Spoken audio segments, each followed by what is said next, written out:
They threw away my art portfolio, saying it was garbage. 10 years later, I bought their art gallery and banned them from ever entering. But the way I did it? That's the masterpiece. I'm Elena, and I was born with a pencil in my hand. My mother died in childbirth. My father blamed me for it and remarried a woman named Judith who had a daughter, Bianca, who also loved art. Except Bianca couldn't draw to save her life. When I was 17, I applied to the most prestigious art school in the country. My portfolio was my soul on paper, hundreds of hours of work, years of passion. I came home one day to find Judith had thrown it all in the trash. Not the recycling. The actual garbage, covered in coffee grounds and food waste. Bianca needs encouragement, Judith said. Having your work around makes her feel bad. You understand. I didn't get into art school. Bianca did, thanks to my father's donation and Judith's connections. I worked at restaurants and retail stores for years, but I never stopped drawing. I posted my work online under a pseudonym. I built a following.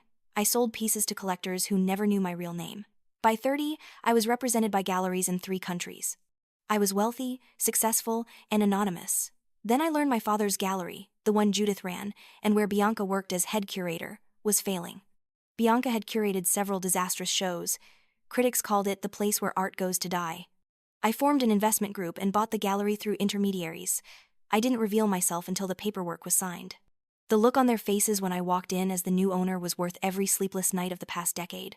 My first act? I fired Bianca publicly, in front of the staff and several artists. Your eye for art is as good as your ability to create it, which is to say, non-existent. My second act? I banned Judith and my father from the property. Family isn't allowed here, and you made it clear years ago I'm not family. My third act? I renamed the gallery after my mother. I hung my own work on every wall, work they'd never seen because they never cared to look. The gallery became the hottest venue in the city. Critics who once mocked it now begged for invites. Bianca tried to get a job at other galleries. Every application went through industry networks where everyone knew what I'd said when I fired her. She never worked in art again. Judith tried to save face in social circles, but everyone knew she'd lost the gallery through mismanagement. Her reputation crumbled. My father came to the gallery one night and stood outside, looking at my mother's name above the door.